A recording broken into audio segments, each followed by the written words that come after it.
awinjo yo makare antiere e school mar nyiri mar Manga e gwenge maborabu e county ma Nyamira kama yiero dhi mbele ka ji nowuok oko kar romgi chakre saa 10 kogwen mar chopo e school ni kama en achiel kuom kuonde mag goyo kura.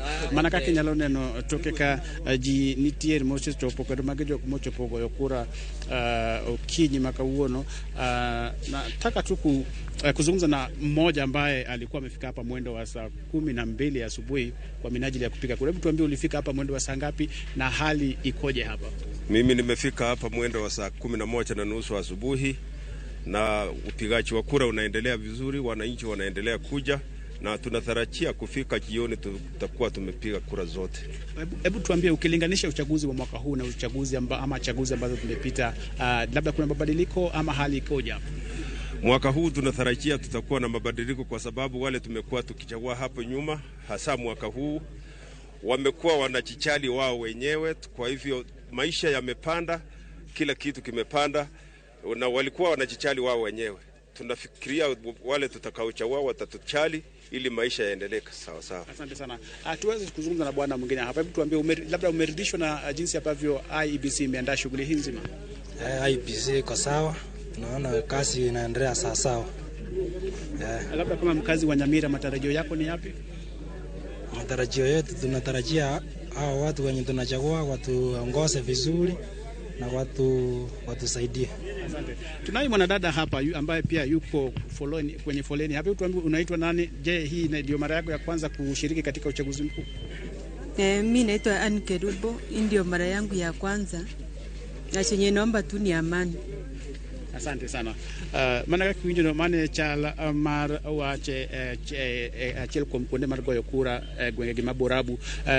Matelo ne mano ne waloso kod jatend migao mochung' ne weche mag yiero mana Dr. Fred Matiang'i ma bende nochopo skunde ni mar goyo kura ka wacho ni chenro duto te mag arita kwe oket e yo makare kendo gin kaka jotend migao mochung' ne weche arita e county ni kata e Turka gidhi neno ni chenro duto te odhi nyime kaka ne opangi. Kata kamano wuoyo kendo e yor simu kod commissioner ama county ni ma Nyamira mano Lesman Michael mawacho ni nitiere jopiny moko magoyo simu ka wacho ni gidwani mondo gigo kura to gin kod card moro mar huduma namba. Kata kamano owacho ni jogo man gi card mar huduma namba ok bi yienegi mar goyo kura ni mar gino kende midwaro en mana ID mar ng'ato kata passport ma itiyo godo. Miyo en wach ka wawuok ka pod wabro medo luorore county ma Nyamira kod county ma Kisii kuonde ma jotel mopogore opogore bende biro wuok mondo mi gigo kura. Miyo en wach ma pod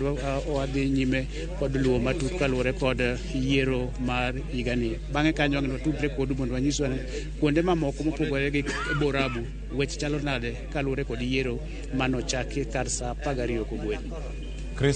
Crispin Otieno, kapok awe kendo idhi mana mapiyo ntiere weche mag arita kwe kaunti ma Nairobi mana kar chung' od bura ma Kibra wawinjo kanyo ka Simfros Okenda leronwa ni ntiere arita kwe moro monya wach ni okoromo e kaunti ma Nyamira kata ka ngiringo bende e kaunti ma Kisii. Mago miseneno maling' kopogore gi wach ma jatend arita kwe jatend migao mar arita pachoka Fred Matiang'i oleronu. Bende ntiere wach machielo mantiere kaunti ma Kisii kata Nyamira kotenore kod arita kwe bende gintiere moromo kaka dwarore.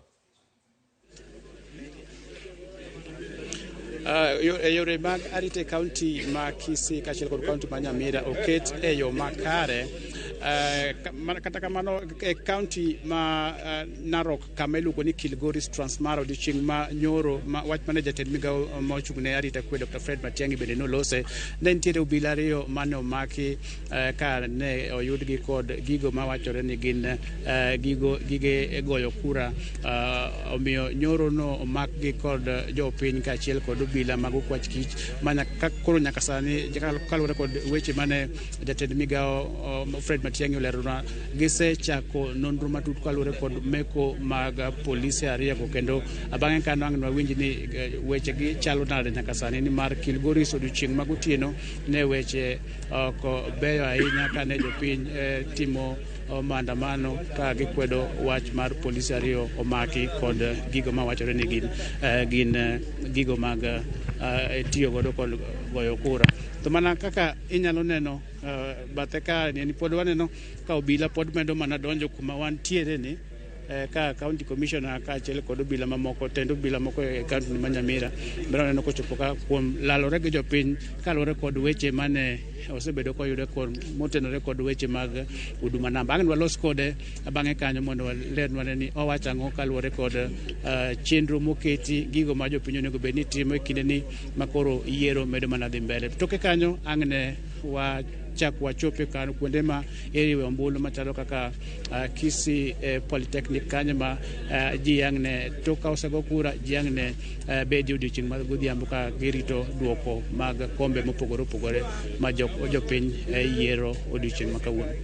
Crispin Otieno kang yudo thuolo matwa kod commissioner mawuok e county ma Nyamira duognwa mane Ramogi TV ka kiseduogo ka twawinjo pache kotenore kod weche ma kamano nyakura Ramogi jwang' mano Crispin Otieno mantiere county ma Nyamira omiyo waler mathoth wawuok kanyo warango kwan bende mantiere karka gik mage monyalo bedo kanyo ka wanono kendo ka warango gi okinyi ma kawuono kuonde luto ombulu mondo mi waparni hoho mar okak ma bende wan gi jafumo marwa Crispin Owino mantiere kacha mondo mi okolnwa chal mar wach ni gik mage matimore e county no ma Uasin Gishu kwarango hoho mar okak gima nyaka wang'e ni telo machon kata loch nanga machon Eldoret mano e gweng' mantiere Uasin Gishu kanyo ema ne en headquarters kata luk tich no mara mano province ma iluongo kanyo ni Rift Valley. Nyaka sani kuonde chung'o bura mathoth ne ochuogi kendo ka sani giromo kanyo 290 e piny Kenya duto. Sani hoho mar okak nigi kwan mamalo mag kuonde mag luto ombulu ka wachomo yiero makoro sani dhi nyime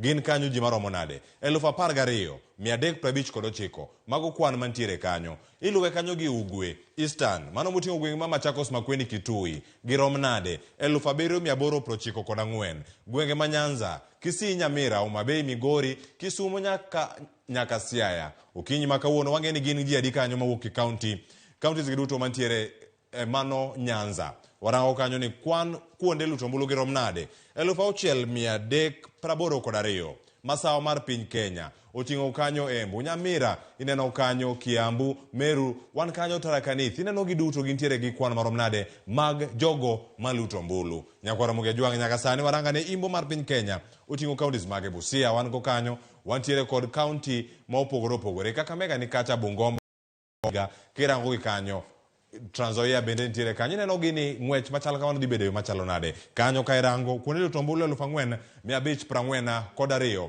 wadhi nyime bende wadarango ni kuonde mage manitiere ma wadarango kanyo ni kuonde luto ombulu mamoko gin mage Nam Chumbi Coast 3,875 Nairobi mano e chuny boma ka iwacho kanyo nitie jo kwan ombulu maromo nade 3,643 mano North Eastern orom nade 1,000 ineno kanyo 720 jogo manie jela girom nade kuonde luto ombulu maromo 106 dhi bedo kanyo mag luto ombulu komachielo bende Nyakwara Ramogi jwang' wan kanyo kod pinje maoko pinje maoko gi Nyakwara Ramogi jwang' giting'o kuonde luto ombulu maromo 27 mana kaka ne waseko ni kanyo nyime motelo kanyo kwan ombulu en mana 700 go kende dhi chiwnu to kata kamano ok bi yudo thuolo moro amora ka omedi ka dipo ni ketho achiel kuomgi ok dhi mi thuolo mar dhi nyime